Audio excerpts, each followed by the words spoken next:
Behind the King David Memorial Chapel and Cemetery sits the state's only Holocaust Memorial Plaza, both accessible.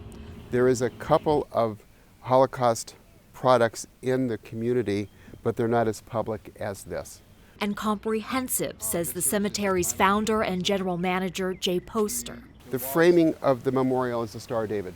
And along the perimeter of the wall is the entire history of the Holocaust movement from the very first day that Hitler took power. Within the plaza itself, we have what's called the stumbling stones. They list all the 20 different countries that the concentration camps were housed. So it really shows how expanded the Nazi movement was throughout Europe and also North Africa. The wall that you look at, that looks like it's destroyed, it's supposed to be. It represents two things. It represents the damaged lives that took place during that period of time.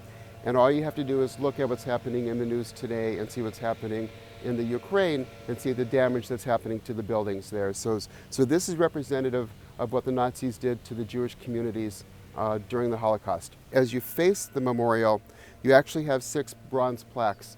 Listed on the plaques are the amount of people that lost their lives, that were gassed in these chambers, as well as the dates and the location of these extermination camps.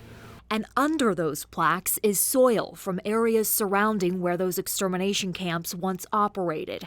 Local rabbi Sanford Axelrod brought the soil back from a humanitarian trip to Poland, where he and rabbis from across the United States delivered aid to Ukrainian refugees. So very organically, there's a rabbinic discussion group on Facebook, and we talk about a lot of things. And someone said, you know, it's terrible what's happening in Ukraine, and we should do something. And we raised nearly $800,000, and we brought over 2 tons worth of supplies. So I think it was important for us to go there to see firsthand what was happening, and also to be able to come back to our communities and say, this is what is going on. At the memorial's dedication in April is when the soil was placed beneath these plaques.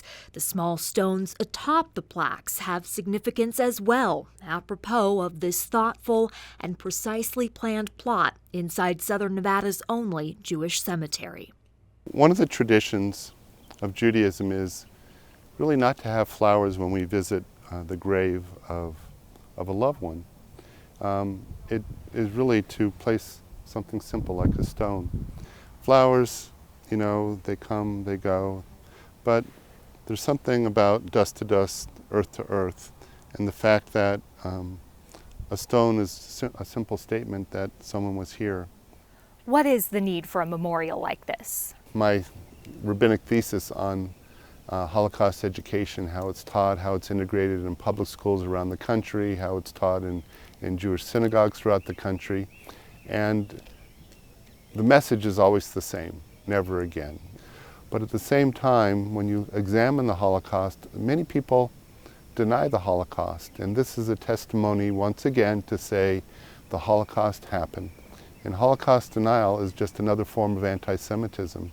So I think we need to articulate over and over again what happened to our people, not only because of its universal message, but because it's important for history to be set straight and for people to understand what happened to the Jewish people and how it's affected our psyche. 6 million of our people died, and we're still working on trying to recover those Jews who fall. We're a very small religion, and maybe even smaller because of the Holocaust. And speaking of your psyche, I imagine that's what drew you to the plight of the Ukrainians right now. For Jews, many of them have relatives who lost in this region, whether it was Ukraine or Poland. And so to see this going on in Poland, perhaps there's some redemption here, that what did not happen for the Jews is now happening for the Ukrainians.